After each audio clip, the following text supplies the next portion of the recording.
Genesis chapter 30. When Rachel saw that she bore Jacob no children, she envied her sister. She said to Jacob, "Give me children, or I shall die."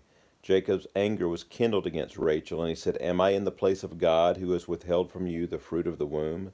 Then she said, "Here is my servant Bilhah.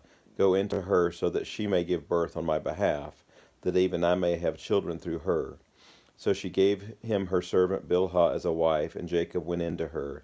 And Bilhah conceived and bore Jacob a son. Then Rachel said, "God has judged me, and has also heard my voice and given me a son." Therefore she called his name Dan.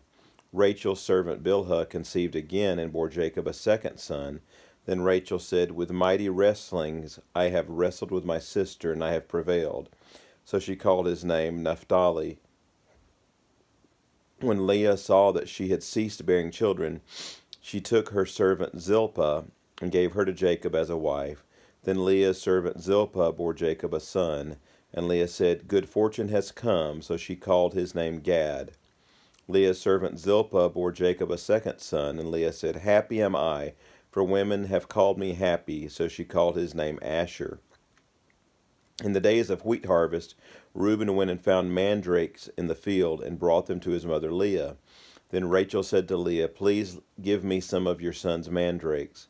But she said to her, "Is it a small matter that you have taken away my husband? Would you take away my son's mandrakes also?" Rachel said, "Then he may lie with you tonight in exchange for your son's mandrakes." When Jacob came from the field in the evening, Leah went out to meet him and said, "You must come into me, for I have hired you with my son's mandrakes." So he lay with her that night, and God listened to Leah, and she conceived and bore Jacob a fifth son. Leah said, "God has given me my wages, because I gave my servant to my husband." So she called his name Issachar. And Leah conceived again, and she bore Jacob a sixth son. Then Leah said, "God has endowed me with a good endowment. Now my husband will honor me, because I have borne him six sons." So she called his name Zebulun. Afterwards she bore a daughter, and called her name Dinah. Then God remembered Rachel, and God listened to her and opened her womb. She conceived and bore a son, and said, "God has taken away my reproach." And she called his name Joseph, saying, "May the Lord add to me another son." As soon as Rachel had borne Joseph, Jacob said to Laban, "Send me away, that I may go to my own home and country. Give me my wives and my children, for whom I have served you, that I may go, for you know the service that I have given you." But Laban said to him, "If I have found favor in your sight, I have learned by divination that the Lord has blessed me because of you.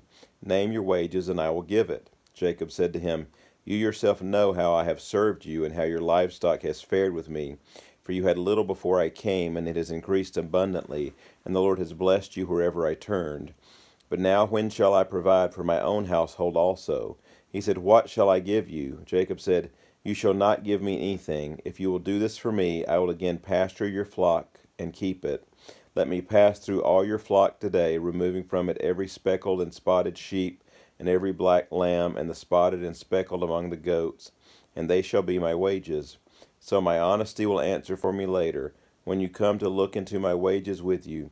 Every one that is not speckled and spotted among the goats, and black among the lambs, if found with me, shall be counted stolen." Laban said, "Good, let it be as you have said."